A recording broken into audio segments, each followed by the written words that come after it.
We'll hear argument first this morning in Case 10-844, Caraco Pharmaceutical Laboratories versus Novo Nordisk. Mr. Hurst. Mr. Chief Justice, and may it please the Court, since 1984, whenever a drug has multiple FDA-approved uses, there has been a statutory path for generic drugs to reach the market if there are specific uses not covered by a patent. Here, there is no dispute that Novo's patent does not claim the use of repaglinide when used alone, and that is an approved method of using the drug. Even though that matches the statutory language exactly, Novo is arguing that in this case, our counterclaim to correct their blocking use code is thwarted by the fact that their patent does claim a different approved use. Is the first approved the drug itself? They're not claiming that because that patent has expired, isn't it? That patent has long expired, and they also had a patent using for the use of the drug to treat diabetes through any method, and that patent has long expired. The only patent that's left that Novo has is specifically limited to the use of repaglinide in combination with metformin to treat diabetes. My client, Caraco, is attempting to get on the market for admittedly non-infringing uses, which occupy about 70% of the marketplace out there. Suppose I said your brief does not cite a Supreme Court decision. Would that be a correct statement?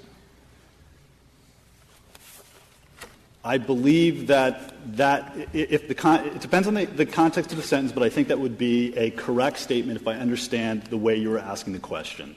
You were asking the question in a way that suggests to me, by context, you're asking whether I cite any Supreme Court precedent. But the context here is a little bit different, because the context here in the counterclaim is a situation where drugs routinely have multiple and different distinct uses. And in that context — Well, we have hundreds and hundreds, probably thousands of opinions. And you didn't cite — there were many of them that you didn't cite. You cited quite a few, but you didn't cite all of them. That's true. That's true. But when a judge says to me that, you're going to lose this case because you did not cite an applicable precedent, I'm going to hear that to mean I didn't cite a specific particular case. There are many ways to use the word "an" after the word "not," where it clearly does not mean any. For instance, the prosecutor failed to get a conviction because she did not prove an element of the offense. I got lost on my way to the party because I failed to make a turn. My cake fell because I did not include an ingredient. So the context speaks volumes in terms of whether or not "and" means any in any particular context. Yeah, but the context here, one would expect it to say, if it meant what you say it meant, did not claim a use asserted by the generic. Justice Scalia, not just did not claim a use, and we have to fill in. That is the use asserted by the generic. And that's a strange thing to fill in. Well, Justice Scalia, I am not quibbling with the fact that the statute could have been written more elegantly. My guess is that almost every statute this Court is asked to construe, there are different ways that it could have been written to resolve the issue in question. It's not a matter of elegance. It's a matter of how I would have expected it to be framed if it meant what you say it means. It's so easy to say does not claim the use asserted by the generic. My goodness, that's what you say it means. And look at the context. The statute does not ask the brand company to identify an approved use that the patent does claim. It puts the burden on the ANDA applicant to come into court, file a counterclaim, and identify an approved use that the patent does not claim. We've carried that burden twice over. There are 2 approved uses that the patent does not claim. As I understand your argument, you satisfy the ground for seeking deletion or correction was satisfied even before Novo wrote the new use code that you claim is overly broad. When the use code said simply the use of repaglinide with metformin, the ground for seeking deletion or correction was satisfied, wasn't it? Well, I mean, the truth is the patent, yes, the answer to that question is yes, but I would have no reason to go into court to fix a use code that's not blocking. No, but that's another so there are two oddities in the way you read the statute, and maybe Congress just did a bad job of drafting. But the first is the one we were discussing before, and that's the second one, that your beef really is not that the patent does not include every use. Your beef is that the source, the use code is too broad, and yet that is not the ground that the statute sets out for seeking deletion or correction. Well, I believe it does, because it talks about there's two remedies, the deletion remedy and the correction remedy. As we read the statute, we preserve distinct roles for the correction remedy and the deletion remedy. As Novo reads this statute, they all but acknowledge that they are writing the word correct out of the statute, because there is no meaningful role for the correction remedy as Novo is reading this statute. They call the correction remedy a relic or of a failed bill.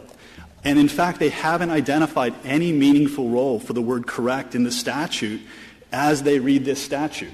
Remember, what they say is there's two pieces of information that qualify as patent information: expiration dates and patent numbers, nothing else. The correction remedy can never reach an expiration date under any circumstances. I haven't heard Novo to argue otherwise. What they're saying is if a patent is correctly listed in the Orange Book, this counterclaim is unavailable. So what does that mean? If the brand company incorrectly lists the expiration date for a properly listed patent as 2150, this counterclaim is not available to correct the expiration date. So that leaves only one single piece of information that could possibly be addressed by the correction remedy. And what does Novo say? Patent numbers. They say, well, the correction remedy could be available for fixing typos in a patent. Yeah, well, it's not much, but it's something. And the way you're talking, you seem to assume that all the problems in the world have to be addressed by this statute. Would you have no remedy by suing the FCC for accepting uses that it should not have accepted? Whether I do have alternative remedies doesn't answer the question about whether I have a remedy for this particular counterclaim. That's true, but if you have alternative remedies, I am not terribly shocked by the fact that you don't have a remedy under this statute. I don't have any good remedies under this statute. I could not, Justice Scalia, sue the FDA for accepting the use code, at least based on existing law, because the FDA's position is that their role with respect to patents is purely ministerial. That has been upheld for about a decade now, including multiple courts of appeals, the Federal Circuit and the D.C. Circuit. So my ability to sue the FDA for accepting Novo's incorrect use code is not really a true alternative remedy. The remedy that Congress gave me, that we think Congress gave us, is an enormously efficient remedy. We filed our counterclaim, and within 3.5 months, we got an injunction asking Novo to correct its use code. Well, suppose you didn't file suppose the counterclaim provision wasn't available, and Novo, you filed a paragraph for certification, and Novo sues you for infringement. Could you not defend the infringement action on the ground that your use of the drug was not did not infringe their patent? I could not. Why is that? Because there's two paths that are available under the FDA for a generic to get approval. One is Section 8, and if I proceed under Section 8, I can carve out the patented use from my label. If, and Your Honor's question assumed I went through the other route, paragraph 4, FDA does not allow you to carve out any portion of your label if you're proceeding under paragraph 4. So the circumstance that you just described, I would be infringing under paragraph 4, and the only way for me to get on the market is to invalidate the patent. Now, think about what that means. Novo is forcing us essentially to infringe. We don't want to infringe. We are trying to carve out our label so that we can proceed under Section 8. They have blocked our ability to use Section 8, so they force us into Paragraph 4, force us to infringe. And what happens if we fail to invalidate the patent? We are kept off the market until 2018 for admittedly non-infringing uses of the drug. There are 2 admittedly non-infringing uses of the drug. That's what we want to use to get to the market. Mr. Hurst, would you agree that Congress did not contemplate this situation? As I understand it, it wasn't until 2003 that the FDA allowed companies to write their own use codes, and that's what creates this problem. So would you agree that the Congress that passed this act really couldn't have had this situation in mind? I wouldn't agree, because look at the timing. The FDA issued the regulation entitled Submission of Patent Information in June of 2003. Congress enacted this counterclaim using the same language in December of 2003. The submission of patent information regulation by the FDA with respect to method of use patents, and that's what we're talking about here, is all about ensuring that the use code itself is accurate and correct and matches up with the patent. So I think this is something that Congress clearly had in mind, because you have to assume that they knew about the regulation enacted by the agency that was administering this statute, issued just months before they enacted the counterclaim using the same. But what about the fact that the FDA and not the patent holders were drafting the use codes at the time this legislation passed? Justice Ginsburg, that is incorrect, that your timing is incorrect. Prior to June of 2003, the FDA was authoring the use codes based on information from the brand companies. But after June of 2003, the brand companies were authoring the use codes, and the statute was enacted after June of 2003. When the FDA was writing the codes, was it writing about the scope of the patent, or was it writing about labeling? It was writing about the scope of the patent. The use codes have always been about the scope of the method of use patent. It's never been about anything other than the scope of the method of use patents. I mean, we can ask the government, but why did it think that it lacked the expertise? Because it didn't want to opine under the patent laws? Or? I think the short answer is yes. The FDA has always done their very best to not get anywhere near the patents. They don't do patents, essentially. And so they decided, and there was a notice and comment rulemaking about this, and eventually they decided to have the brands submit the use code. Would it suffice in the description just to give a cross-reference to the patent? Say the use of this drug is described in patent claim number 43. It would not be sufficient, because the whole purpose of the use code is to administer Section 8. So what the FDA does is they take the use code and they match it up with the label, and then the generic gets to carve out whatever the brand company says is patented via the use code.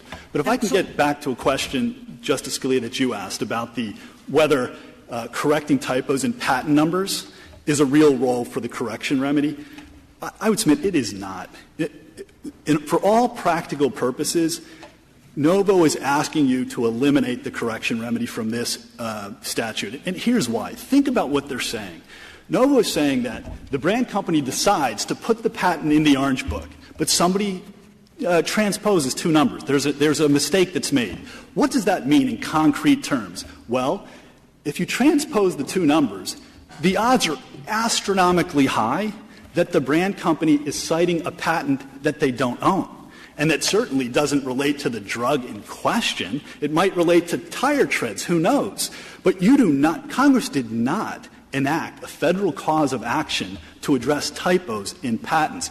The brand company has every incentive in the world, and the generic company has no incentive to file a lawsuit to fix that, but the brand company has every incentive in the world to ensure that they don't make such mistakes, because there is a statutory benefit to properly listing patents. Well, the issue is not whether Congress enacted it only for that.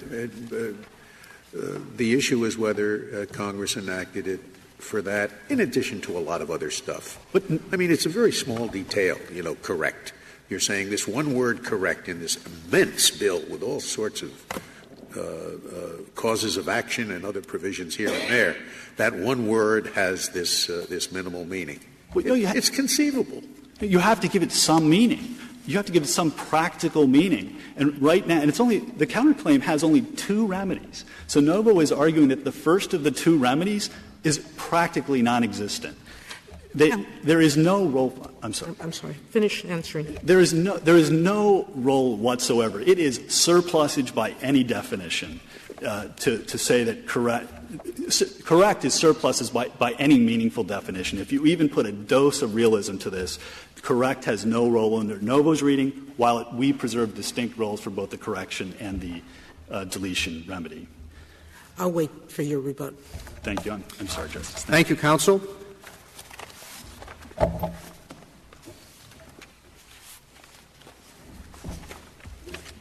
Mr. Horwich. Mr. Chief Justice, and may it please the Court, I'd like to pick up with Justice Kennedy's question about FDA and writing use codes. The first thing I'd point out is that before 2003, although FDA wrote the actual text that went in the Orange Book, it was relying on information submitted on a sort of free-form declaration by the brand. So the brand was still kind of calling the shots in that respect. But the more important point is that FDA doesn't have the resources or expertise to engage in the substantive patent evaluations that would be required under a theory where you would go sue the FDA if you had a problem with this. But more to the point, Horwich, do we know what FDA's position is in this case? Is the position you're presenting the position of the FDA? Well, yes, we represent the United States here, and so we speak for FDA and the other agencies of the government who are very concerned here about the competition law effects of this. I mean, that's in some ways the bigger story here. Well, Mr. Horwich, what does that mean exactly that you represent? I mean, this might be a case where we would give the agency deference, except the agency's name doesn't appear on the brief. So should we give you any deference? Well, the names on the brief, I think, should not be a guide to the deference question. But we're not really claiming deference in the sense because what we're construing here, what the Court is construing here, is the counterclaim provision, which is a federal cause of action. And so the Adams-Fruit decision of this Court would say that agencies don't get deference in defining the terms of a federal cause of action. We do think that it's important to recognize that Congress and the agency were engaged in a dialogue in 2003. And although I wouldn't label that deference, I would probably characterize it more accurately as Congress building upon what FDA had done in constructing its patent information regulation, and Congress saying we need a means to protect the integrity of the system FDA has set. Just one more question on how this works. Why does the FDA rely on use codes in the Orange Book to make the carve-outs if it doesn't do anything to ensure the accuracy of the code? Well, well, let me start with the basic that the statute envisions that there will be carve-outs. That's the whole principle behind Section 8. Yes. And so FDA says, well, we need to know when a generic has made a valid carve-out. And FDA says, and the FDA goes through this in the 2003 rulemaking. If you read through the preamble, there's more detail. But the short of it is FDA has 3 choices. It could rely on the generics to say that they've carved out, but that doesn't really work because the generics could say something and then get on the market when they hadn't properly carved out, and that kind of defeats the whole point of Hatch-Waxman's principle of getting patent issues resolved before regulatory approval.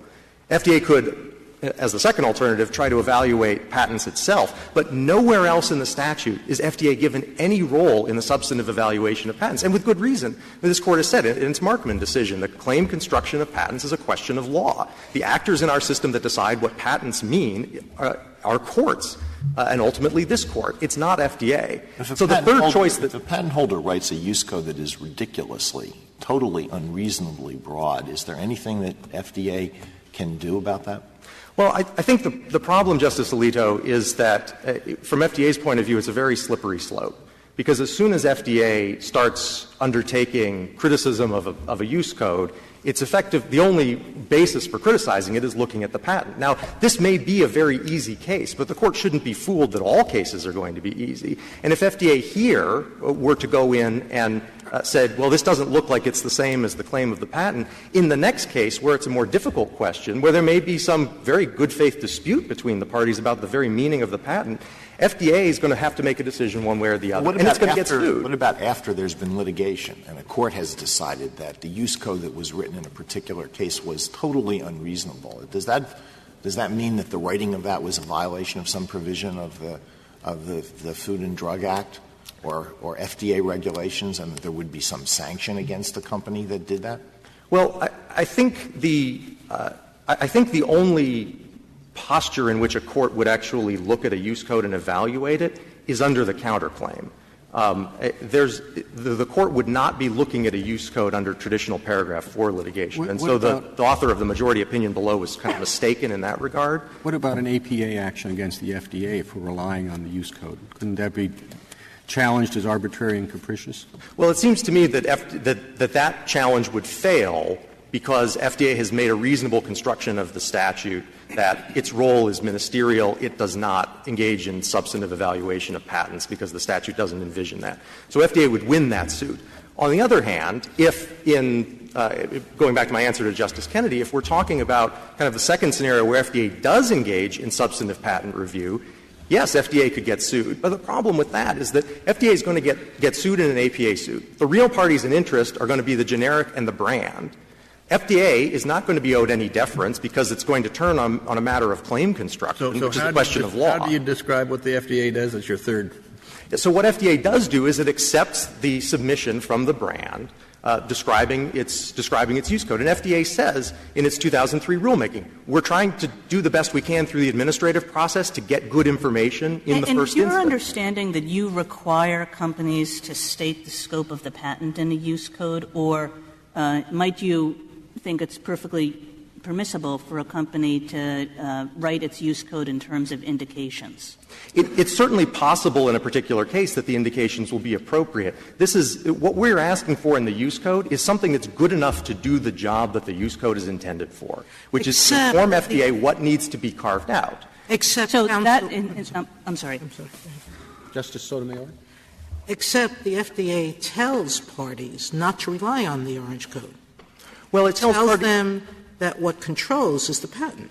Well, that is true that FDA said that parties should, of course, look at the patent. But what FDA said in the 2003 rulemaking is that it would rely on the use code. Let me also point out. Could I ask you just on a practical basis? I understand that the petitioner has filed an amended label in 2010. I presume that that amended label copies the current label with the exception of substituting the manufacturer. The labeling, I can't speak to what the labeling in the application is right now. But let's assume that's But if we assume for the sake of argument that it's the same, yes. Now, it claims that when the paragraph 4 action is started and it's sued for infringement, that it's automatically going to lose. Well, that's right. In fact, Caraco has stipulated to that. That's at Joint Appendix 177 because it includes the metformin. Could you explain to me why? Is merely the use of a label that's identical infringement, or is it an infringement of the underlying patent? It would be inducement of infringement to sell a product with labeling that suggests that the product be used for a patented method of use. Okay. So tell us how a court gets out of the quandary of there being a claim that is stipulated to, I've infringed, and then how does it deal with the counterclaim? Now, the district court just ignored the act of infringement below and went straight to the counterclaim, but I'm not quite sure how you get out of the quandary that this creates for the courts and the parties. The counterclaim is designed precisely to get out of the quandary because what it says is the paragraph 4 litigation here, the choice between infringement and non-infringement, is a false choice. Because if the counterclaim prevails and the use code changes, the paragraph 4 litigation is going to go away because Caraco is going to want to proceed through Section 8. It's going to be able to carve out and get approval that way without a judgment in the paragraph 4 litigation. Let's assume that Caraco puts in a label like the one it wants to use under a Claim 4. Will the FDA just kick it out? Yes. It will it will not even ask for a response from Nova? FDA will not approve the application where there's carve-out labeling combined with a section, with but is that paragraph 4. before, without an infringement action by Nova? I'm not sure of the timing. Of course, it's possible that the paragraph 4 litigation is somewhat in the control of the parties, so it's not as if FDA sends out the notices that could trigger the litigation. But there might not be a. If you tell me the FDA doesn't want to get involved in construing the patent, why is it kicking out the claim until Nova does a suit on whether or not the generic is infringing or not? And let that issue be decided below. From FDA's point of view, it's not a sufficient application if there's carve-out labeling presented with a paragraph 4 certification. And I'd also say this to take a step back. The fact that there might be conceivably alternative remedies under some other construction of the operation of the statute shouldn't make you think the counterclaim isn't available here. After all, the situation that Novo agrees — You finish your sentence. Thank you. The situation Novo agrees is covered by the counterclaim, where the patent doesn't belong in the Orange Book at all, is one that can be remedied at some expense and delay through paragraph 4 litigation by proving non-infringement if the patent's irrelevant. Thank you, counsel.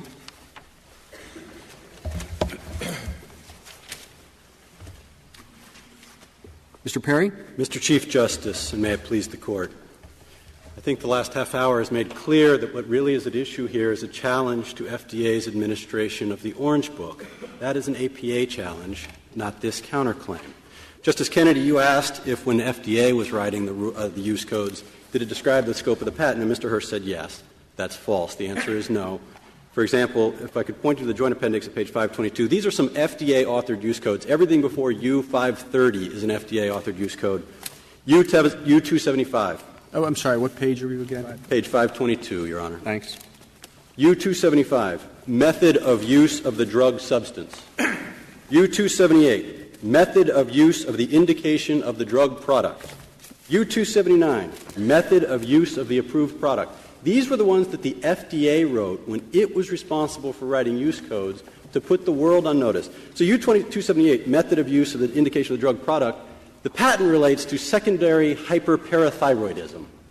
But you will never know that from the use codes. And that was when FDA was writing it. In 2003, FDA decided to turn it over to the industry, and it said in this rulemaking that you've heard a little bit about the rulemaking but not what FDA actually said. It said to this, we believe, and I'm quoting, by the way, from page 19A of the reply brief. This is 68 Federal Register, page 36,682. We believe an approach that requires the NDA applicant or holder or patent owner to identify the approved methods of use protected by the patent is most consistent with the general balance adopted in the Hatch-Waxman Act. And then the generic industry, during this very rulemaking, made all of the arguments that Mr. Hurst had made today, said we should have more of a challenge, we should have litigation and so forth, and the FDA said, no, that's not right, because that would let the generics pick it. And they said we shouldn't do that, and this is important. This is on page 24A of the reply brief. The FDA said very clearly, there would be repeated litigation over individual patent listing decisions. That's a bad idea, the FDA said, because there is no assurance that ANDAs would be approved sooner and generic drugs would enter the market any more rapidly. But the alternative is that the FDA is going to have to hire an awful lot of patent lawyers to review the use codes and their correspondence to the actual patents. There are several alternatives, Your Honor. First, the FDA could delink the indications from the use codes. Right now, the regulations say that you can base your use code on the indication. Our use code is identical to our indication, applies with every regulation. You didn't hear Mr. Horwich say that FDA thinks our use code is wrong. FDA has accepted our use code. Caraco filed an administrative challenge to the use code, arguing that it was arbitrary and capricious. FDA rejected the administrative challenge, and they didn't go to the D.C. Circuit to say that was arbitrary and capricious under the APA. And that's the way agency action gets challenged in the ordinary course, as this Court has seen many times, not here. Well, that's the way agency action gets challenged when it's substantive action. The FDA's position, the United States position, is that this is a purely ministerial act. Your Honor, they have chosen to make it a ministerial act, which is not a negative, by the way. It is the Federal Drug Food and Drug Administration. What they do is administer this program. And they have, in other areas, such as patent term extensions, entered into memorandums of understanding with PTO where there are patent issues so that there's interagency cooperation to deal with patent issues. They could do that here, but they've chosen not to. And in the exercise of their enforcement discretion said, we are going to accept the NDA applicant's submission. And, more importantly, FDA has made the policy decision to tie the Section 8 determination to the use code. They don't have to do that. That's not in the statute. They could change that by rulemaking. And third, on the indication, for example, Novo's use code always follows the indication. The change in this case was because FDA changed the indication. What odds would you put? What odds would you put as a betting lawyer on them winning a challenge to the FDA policy decisions of what it's capable of doing and not doing?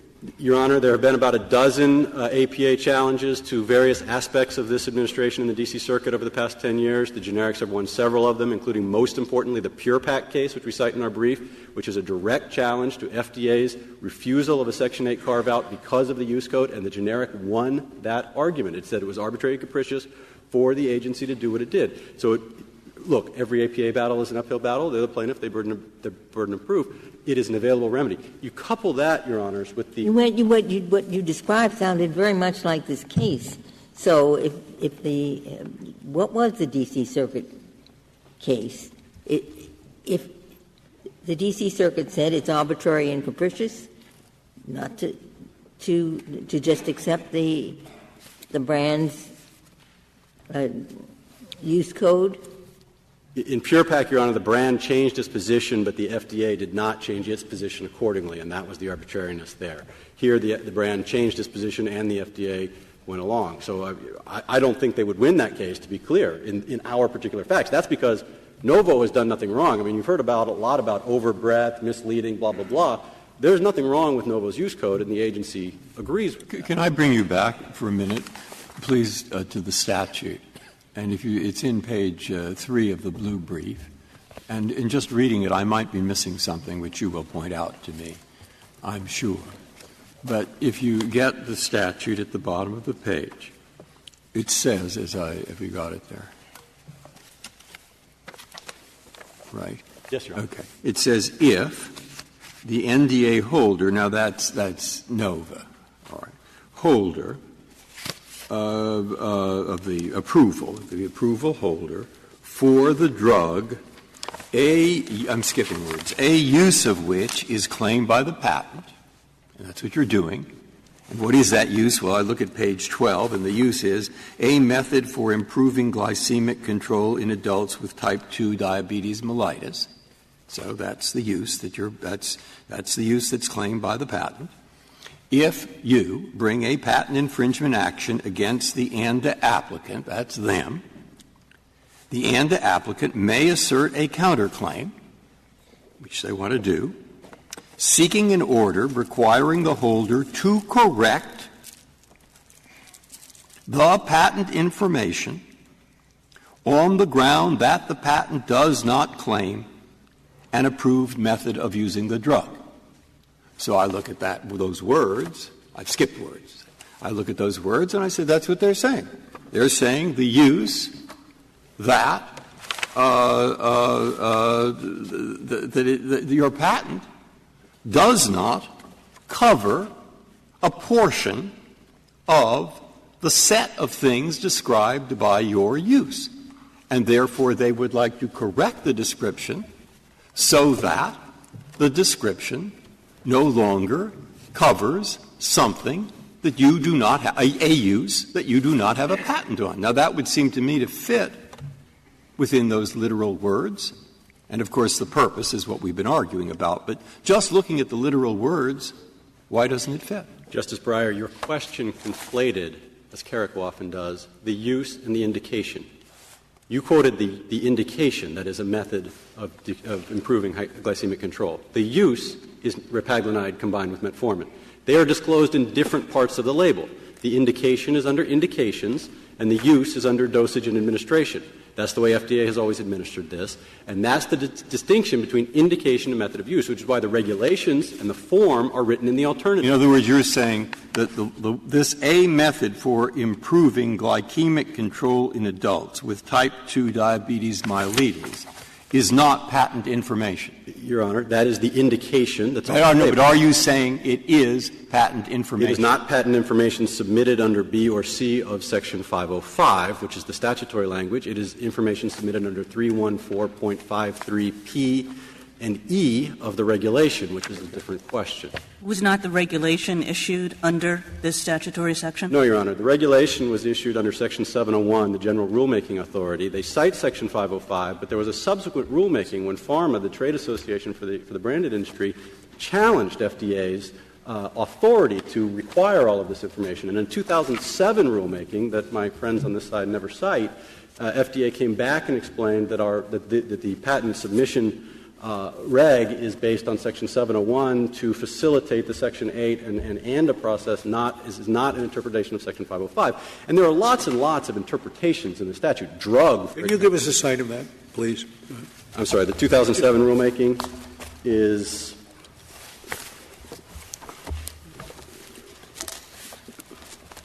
You don't have to do it now. Just file it with the I don't want to eat your time up. Your Honor, it's cited in our brief, and my colleague will hand it up momentarily. Cited in your principal brief? In the red brief, Your Honor. Yeah. Don't waste your time. Go ahead. Justice Breyer, I don't really care. To further answer your question, I do. Maybe your colleague can find it. Yes, for your Justice time. Breyer, there's another point on the structure of the statute. And if you look at the chart in the back of our red brief where we tried to lay out the various provisions of the actual statute, the counterclaim that the Court read and that we're focused on talks about a use. In the preamble, it says if the patent holder claims a use. I know that argument. Right. You don't need that argument. Well, if you're right that patent information in this particular provision does not have anything to do with, or at least does not cover, the words about diabetes I just read, well, then I guess this section would have nothing to do with it because those are the words they want corrected, aren't they? That's correct, Your Honor. Mr. Perry, so in your view, patent information is just the patent number and the expiration date, and that's all? Patent information submitted under B and C of Section 505, correct. Is that just the patent number and the expiration date? That's right. And we know that because the Congress at the same time debated an alternative bill that was sponsored by the Democrats that had lots and lots of additional patent information. Well, why would anybody have created this counterclaim to fix the patent number and the expiration date when that can be done by way of a defense to a patent claim? Your Honor, it's important to remember the counterclaim is only a delisting provision. It is a very narrow provision. The FTC report that's cited in the briefs identified 8 cases in the first 18 years of Hatch-Waxman that raised this problem of improper listing, mostly due to successive 30-month stays. That was fixed in the counterclaim, and the 30-month stays were fixed, and there has never been a case since. Since 2003, there has never been. What was fixed? I missed what you said. What was fixed in the counterclaim? The counterclaim addressed the problem of improper listing that was addressed in the FTC report. The purpose of the counterclaim, according to its sponsors, according to the conference report, the listing of improper patents. That problem has gone away. There is no such problem anymore. It has never come up again. The counterclaim was entirely successful in solving the problem that Congress set out to address. It had nothing to do with use. What do you mean by the problem of improper listing? Your Honor, what the FTC report explained was that certain branded companies near the expiration of the listed patent would come in and file a second patent in the Orange Book, even though it was not properly listed. It didn't fit within Section 505B, the listing requirements, solely for the purpose of getting a second 30-month stay, essentially to box out the generic companies, and that was an anti-competitive action. They recommended the counterclaim to fix that, and at the same time the FTC said if Congress were to enact such a counterclaim, it is unclear how frequently it ever would be used. So this was always intended to be a very narrow, it's not a fixed. So your argument, Mr. Perry, is not just that the word correct does no work. Your argument is that the entire provision no longer does any work. No, Your Honor. My argument is very simple. A delisting question, it's an on-off switch. Either the patent is properly listed in the Orange Book or it's not. The counterclaim gives the generic a one-shot knockout remedy. If it's not properly delisted, it goes away, and a bunch of things follow from that. There's no 30-month stay. There's no paragraph 4 litigation. There's no impediment to FDA approving the ANDA, because if the patent isn't listed in the Orange Book, then a whole separate set of ANDA approval requirements kick in. A use code is nothing I'm still not following it. It's not listed simply because the number is wrong? Your Honor, the usual case is it's not listed because it doesn't fit. The most famous example, the Boost Bar case, it claimed a metabolite rather than the drug substance, and that wasn't a proper listing for that reason. The correction language, which does come out of the other bill, the alternative bill, and we do think is an artifact is the language you've used, is there to give flexibility to courts. If you have a situation of an improperly listed patent, then a court has more flexibility than simply delisting. The brand manufacturer has an overwhelming incentive to list the correct patent, doesn't it? Yes, Your Honor. And so why would we give a procedure to an adversary to fix the number when the brand manufacturer is going to fix it as soon as it's alerted to the problem? Because, Your Honor, if the generic brings a counterclaim, if it's delisted, the generic gets no more 180-day marketing exclusivity stay at the end of the ANDA process. If it's corrected to a different patent number, the generic would still have its 180-day exclusivity. So there's every incentive for the generic to bring the counterclaim for a correction if that's the appropriate remedy. And again, it just gives more flexibility to the courts. That is something that very much would benefit the generic, and it would be an available use of the word correct. Maybe I can't imagine that would really come to if it's a transposition of numbers, that there would have to be a proceeding to get it changed. I mean, the minute that was noticed, I assume that the brand manufacturer would change it. Your Honor, the transposition is not the problem. More frequent, the way we think it would come up is these branded companies have large portfolios of patents. They list many patents in the Orange Book. Novo has 5 or 6 right now. Other companies have many more, dozens and dozens. They write these use codes and they associate with them with the patents. And in the Orange Book, by the way, it's called the Orange Book because it's orange and it's thick. It's got a lot of information in it. It has to list every single approved drug with the use code. I mean, it's just pages and pages of numbers is what's in here.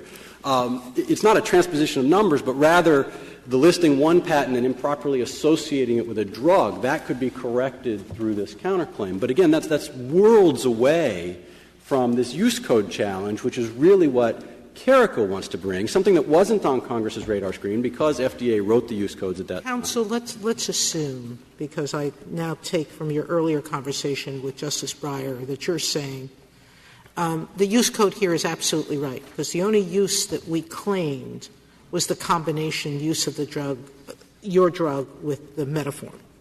That the only thing that's wrong here is the indication that the FDA has required.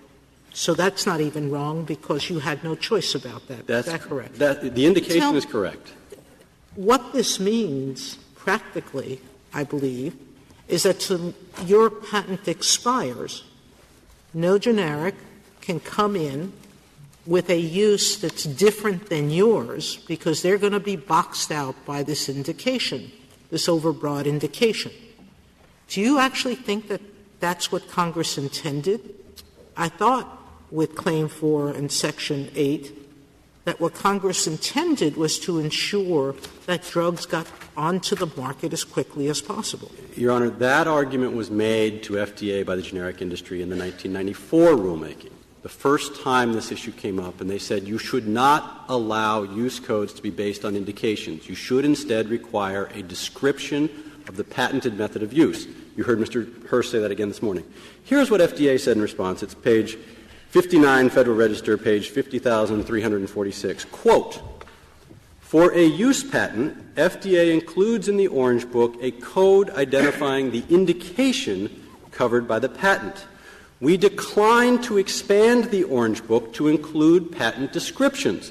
And then it went on to explain that persons interested in patent description should consult the official Gazette. Yeah, but what it also says is this, and that's what I mean, we to go back to this literal statutory argument. We took the words, because this is what you can correct. What you can correct, the statute says, is you can correct patent information submitted by the holder under subsection B or C. So we look at B. And what B says is B tells us that you're supposed to submit, in respect to where you claim the use of a drug, the patent number and the expiration date. So far that seems to support you. But then we look at the regulations which the FDA promulgated. I take it promulgated in respect to B and C, particularly the sentence I've read or maybe some similar sentence. And it tells you that you have to provide the description of the patented method of use as required for publication. So now I go back and look to what you did provide. And what you did provide was you said that what we do, we have a method for improving glycemic control in adults with type 2 myelitis.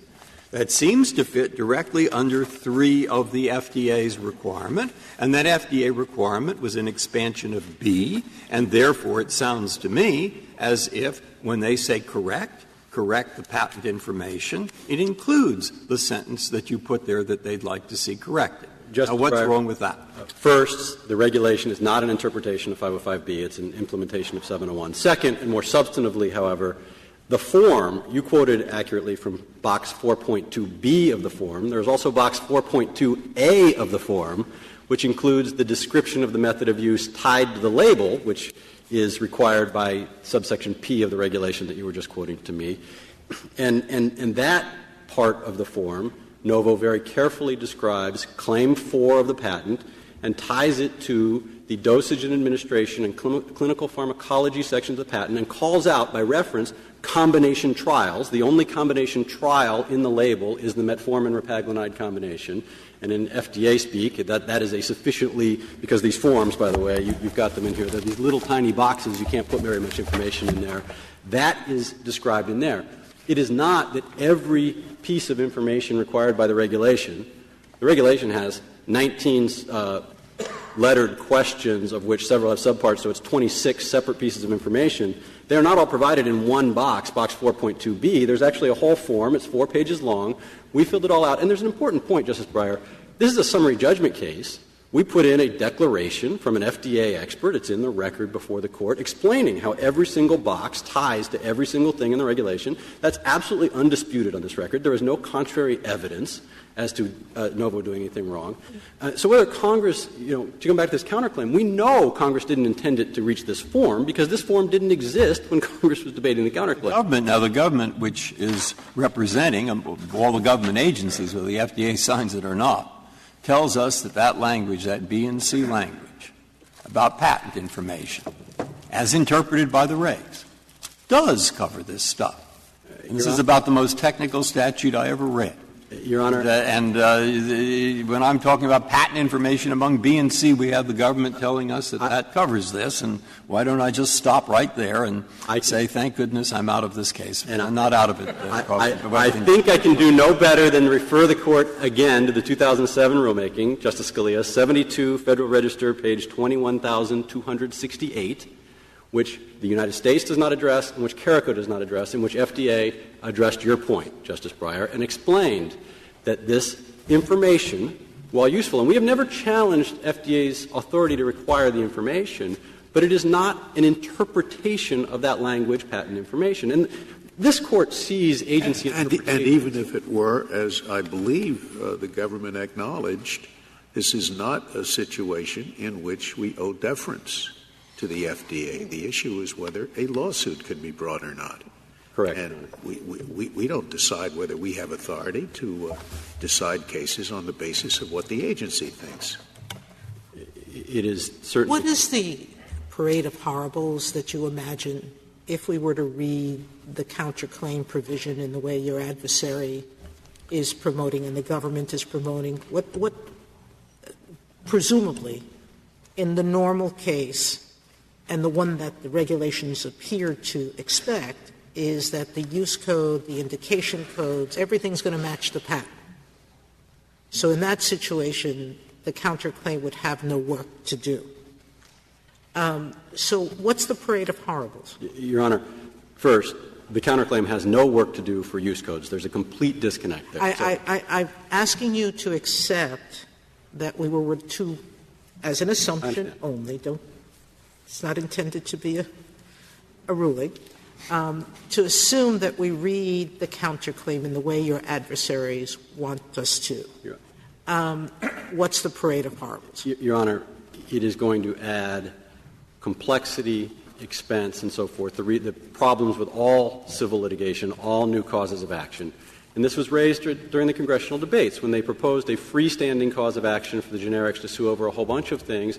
Congress was up in arms and said, no, we're not going to do that because we don't want to let private parties into the FDA process. This Court is familiar with that and the parade of horribles from the Buckman case. But Mr. Perry, there are also horribles on the other side, of course. I mean, there's the statute, and it has 3 provisions, and 2 of them are vague and 1 of them works against you. One is an approved method. I think, you both go back and forth about it depends on context. One is patent information, which, maybe you're right and maybe Mr. Hurst is right. It's not really quite clear what it means to be under subsection B or C. The third is correct. You basically read correct out of the statute. So, at best, this is an unclear statute from your point of view. And then there's the question of what it allows you to do. The statute read your way essentially allows you to unilaterally expand your patent in areas in which it's quite clear that your patent ought not to go, does not go, but allows you to do that.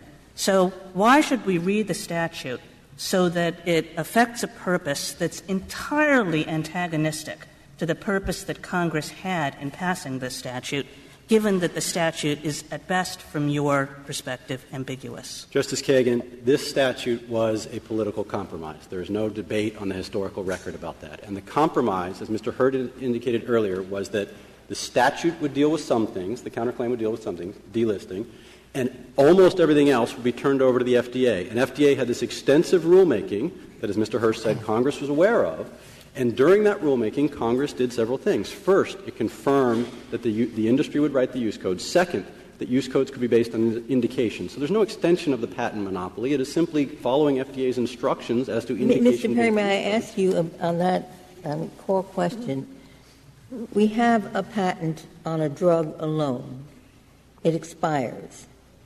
And then the patent holder gets a later patent that's on a method of use. And we have a generic that wants to sell the drug alone, which is no longer patented. Doesn't want to sell it in combination with anything else. It wants to sell the drug alone. Can it do so without infringing the method of use patent? No, Your Honor. They will be sued for infringement if they ever go to market because the generic substitution laws present in 49 states require or allow pharmacists to substitute the products, whether or not the combination is on the label. So there will always be an infringement suit, which gets back to Justice Kagan's question, why would Congress have contemplated this? They didn't contemplate this. They contemplated delisting where you take it out of the infringement suit altogether. This issue, indications, use codes, Section 8, that is all within the agency, and if there's a litigation problem with it or a challenge to it, that is what the APA is for. And again, there have been dozens of APA cases where the generics largely have challenged FDA's determinations in that respect. It is not what the counterclaim is for. This is a very narrow provision. We're parsing, by the way, 2 clauses in 1 sentence of a statute. The 2003 amendments were 415 pages long. The Hatch-Waxman Act is thousands of provisions long. Very delicate balance between lots of competing interests, billions of dollars at stake, and we have to be very careful. When Congress creates a new cause of action, the law of unintended consequences kicks in here. We know this case is not what Congress intended. It's the counterclaim we don't believe can be read at all to it, even if it's ambiguous, putting it in context and looking what FDA has actually said about these matters in its rulemakings. When faced with the same challenges by the generic industry that Mr. Hirsch presents here, it has rejected them over and over again. To come back to Justice Kagan's question, your position is really nothing can be done by a generic that is blocked from marketing a drug for a non-patented use by a use code that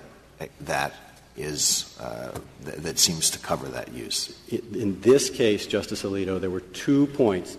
First, FDA rejected Caraco's administrative challenge to the use code. They could have taken that to the D.C. Circuit under the APA. Second, they have indicated a rejection of their Section 8 carve-out because of the use code. They could take that to the D.C. Circuit under the APA. That is the usual course for challenging agency action. If there are any problems here, our position is we have complied in every respect, at every moment, with every bit of FDA's regulations. And again, that's what the evidence in this record shows.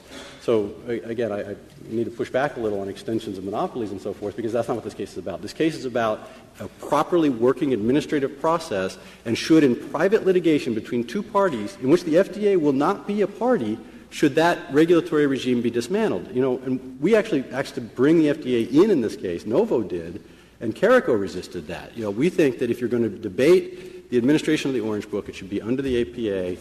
But here's what we know about Congress's intent, and it goes back to the Mylan suit. What we know about Congress's intent is that Congress wanted to give a generic manufacturer in this situation a remedy when there was a completely irrelevant patent. And the question is why we should consider this to be any different. In some respects, this is worse from the generic manufacturer's point of view, because the generic manufacturer doesn't even have a defense in an infringement suit. So why should we think that the Congress that really cared about the result in Mylan does not care about this? Mylan and the response gives the generic a one-shot remedy, and you're out of it altogether. And it's a black-and-white decision. It's an on-off switch. Either the patent is properly listed or not. Use code in the Orange Book, there are over 1,000 of them. They are shades of gray. There are very specific ones, very general ones. I read to the Court some of the ones that FDA itself wrote. You would get into these long, involved questions about compliance and so forth. To the effect, Congress wanted to make generic approvals quicker in the Mylan situation. FDA itself, and I started out my argument by reading from that page, at page 24A of the reply brief, where the FDA said increased litigation over use codes, patent listings, would not assure faster generic entry, because you'd spend years and years, as we all have, litigating these very issues. So that the Congress had it focused on this, which it never did. There's not one word in the thousands and thousands of pages of legislative history about use codes. Had it focused on this, it would never have gone this way, because it didn't need to. And when it did have the broader bill, S. 812, it failed. Thank you. Thank you, counsel. Mr. Hirsch, you have 4 minutes. Thank you. I'd like to start by asking the Court, if I can, to turn to the Joint Appendix, second volume, 484. And I want to address two issues. The argument that the use code is disconnected from the patent itself, and it may relate to the indication regardless of what the patent says, and whether or not the information is being submitted under subsection B and C. If you're at 484, this form went through notice and comment rulemaking before the enactment of the counterclaim. The title, Patent Information Submitted, this carries out the regulation 31453 entitled Submission of Patent Information. Now look at right below those two boxes. What does it say? How does it say the information is being submitted? This is a form Novo signed. The following is provided in accordance with Section 505B, that's 355B, and C of the Federal Food and Drug and Cosmetic Act. Moreover, when the FDA issued this patent submission regulation in its final rule, it cited 505 as its legal authority. That's at 28J of the Blue Book. It cited, and it specifically called out subsections B and C. So this is a regulation that was enacted prior to the enactment of the counterclaim. And now, and what do you say about the section cited by your colleague? He's citing something the FDA said in 2007, and if you actually read it, we cited it. We addressed this in our briefs. It actually says our legal authority for doing this was explained fully in 2003, and in 2003 the FDA cites 505. Can I turn you quickly to 487 now? This addresses quite specifically this notion that the indication can be used even if it's disconnected from the patent. 4.2b. Remember what the regulation says, and Justice Breyer read this before. It's in 127A of the appendix. But the regulation says that the brand is required to, quote, the description of the patented method of use as required for publication. They're supposed to provide that information. And look what the actual instruction says. It could not be more clear. 4.2b, bottom right side. The answer to this question, this is where the brand supplies the use code. The answer to this question will be what FDA uses to create a use code for Orange Book publication. The use code designates a method of use patent that claims the approved indication or use, it depends on what the patent claims, of a drug product. And then it goes on to explain why you need to do that. Each approved use claimed by the patent should be separately identified in this section and contain adequate information, this refers to Section 8, adequate information to assist 505b2 and applicants, that's us, in determining whether a listed method of use patent claims a use for which the applicant is not seeking. That is precisely the situation we are facing. We have offered a construction of this statute that is fully consistent with its text, its structure, and its purpose. And it really is the only reading of the statute that carries out congressional intent in terms of trying to prevent situations where incorrect patent information is unfairly delaying generic competition. Up to this point right now, NOVA has still failed to identify any reason why anybody in Congress would want the system to work as Novo posits, where the brand company gets to supply an overbroad use code without judicial review, without agency review, that blocks admittedly non-infringing products from the marketplace. And I submit that given the addition of the correction remedy, that would not be in there if this was not designed to address use codes, because that's the only thing that can be corrected with that remedy. Going back to the question that I had, and more practical question. Sure. As I read the record, in April of 2008, the FDA rejected your Section 8 application. Yes. All right? And it asked you to submit an amended code. Your brief says we did it in September of 2010. Is it anywhere in the record? The question is, did we that you submitted what the FDA requested for your Claim 4, the amended label? Oh, yes, we did. It's in JA 777, paragraph 20. It's a stipulated Thank you, counsel. fact. Case is submitted.